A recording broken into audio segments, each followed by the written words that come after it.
নারী দিবসে 500 মহিলাকে সম্মান জানালো মন্ত্রী সাবিনা ইয়াসমিন। পঞ্চায়েত সমিতির সুকান্ত ভবনে মোথাবাড়ি বিধানসভা এলাকার বিভিন্ন বয়সী নারীদের নিয়ে একটি অনুষ্ঠানের মাধ্যমে আন্তর্জাতিক নারী দিবস পালন করল মোথাবাড়ির মহিলা বিধায়িকা তথা মন্ত্রী সাবিনা ইয়াসমিন। নারীদের ফুল চন্দনে বরণ ও মিষ্টিমুখ করানোর মধ্যে দিয়ে মন্ত্রী নারীদের সম্মান জানিয়ে আন্তর্জাতিক নারী দিবস পালন করলেন। সকলেই মঞ্চে উঠে নিজের জীবন বৃত্তান্ত বলেন, নিজেদের সুখ দুঃখের কাহিনীও শোনান কবিতার ছলে মহিলারা। সব মিলিয়ে ঘণ্টা তিনেক ধরে চলা এই নারী দিবসের অনুষ্ঠানে বিভিন্ন বয়সী নারীরা নিজেদের প্রতিভা তুলে ধরেন। মন্ত্রী সাবিনা ইয়াসমিন জানান, নারী স্বাধীনতা ও নারীদের অধিকার নিয়ে লড়াই করে যাচ্ছেন আমর রাজ্যের মুখ্যমন্ত্রী মমতা ব্যানার্জি। মুখ্যমন্ত্রীকে অনুসরণ করে আমি বিধানসভার 5 শতাধিক মহিলাদের নিয়ে নারী দিবসের আয়োজন করি। শত শত মহিলার আনন্দ, সুখ, দুঃখ ও জীবন বৃত্তান্ত শুনে অনেক কিছু জানতে পারলাম। জীবনে এত আনন্দ কোনোদিন করিনি। এই আন্তর্জাতিক নারী দিবস আমার জীবনে ইতিহাসে পাতায় লেখা থাকবে।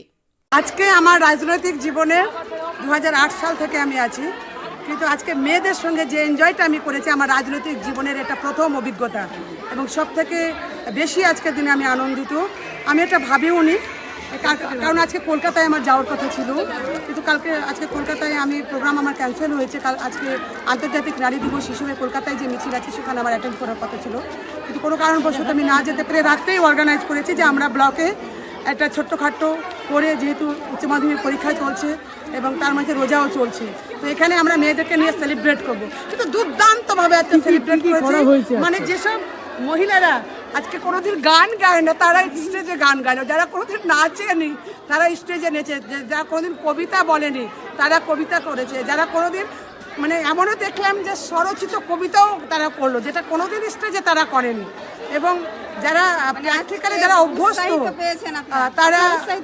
যারা অভ্যস্ত তাদের তো আলাদা ব্যাপার, কিন্তু মানে কি বলবো, আর একটা আমরা এসব লাইনেই নেই, কিন্তু আজকে মেয়েরা যে নিজের মতো করে 2.5 ঘন্টা কাটালো তাতে আমরা খুবই খুশি। এবং ব্যক্তিগতভাবে আমি আমার রাজনৈতিক জীবনে আজকের দিনটা ইতিহাসের পাতায় আমার লেখা থাকবে, যেটা আমি এনজয় করেছি। আজকে আন্তর্জাতিক নারী দিবস হিসেবে সমস্ত নারী সমাজকে আমি শুভেচ্ছা জানাচ্ছি।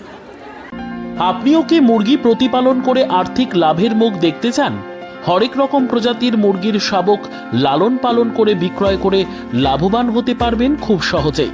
তাহলে আর চিন্তা নেই, আপনার জন্য প্রচেষ্টা নিয়ে এসেছে সেই সুযোগ। একই ফার্মে হরেক রকম প্রজাতির মুরগি পেয়ে যাবেন এখানে রয়েছে করকনাথ মুরগি, এছাড়াও আছে গিনি, ফ্রিগেল, টার্কি দেশি, এছাড়াও কোয়েল মুরগির শাবক পাইকারি এবং খুচরো বিক্রয় করা হয়। যারা মুরগি পালন করে লাভবান হতে চান তাদের সকলকে আহ্বান জানাই আমরা। আজই চলে আসুন আমাদের প্রতিষ্ঠানে। আমাদের ঠিকানা মহারাজাহাট, রায়গঞ্জ, উত্তর দিনাজপুর। মোবাইল নম্বর 8250428960, 8145717292, 9907063902। শিক্ষাই জাতির মেরুদণ্ড। ছোট ছোট শিশুদের প্রাথমিক শিক্ষা পরিপূর্ণ না হলে আগামীতে সেই শিশুরা সঠিক পথে চলতে গিয়ে হোঁচট খায়। শিশুদের এই শিক্ষার প্রয়োজনীয়তাকে সামনে রেখেই গত 1 বছর ধরে পরিষেবা দিয়ে চলেছে জিনিয়াস এডুকেয়ার একাডেমি। শিশুদের অত্যাধুনিক শিক্ষায় শিক্ষিত করে তোলার একমাত্র বিশ্বস্ত প্রতিষ্ঠান এই একাডেমি। এখানে অভিজ্ঞ শিক্ষক শিক্ষিকা দ্বারা যত্ন সহকারে মাতৃভাষা বাংলা মাধ্যমে পড়ুয়াদের শিক্ষা দেওয়া হয়। একেবারে খেলার ছলে বিনোদনমূলকভাবে বাচ্চাদের এখানে পাঠ দেওয়া হয়। পড়াশোনার পাশাপাশি বাচ্চাদের বিনোদনের ব্যবস্থাও রয়েছে এখানে। তাই আপনার বাচ্চাকে ছোট থেকে অভিনব শিক্ষায় শিক্ষিত করে মানুষের মতো মানুষ করে তুলতে হলে এই শিক্ষা প্রতিষ্ঠানের উপরে ভরসা করতেই হবে।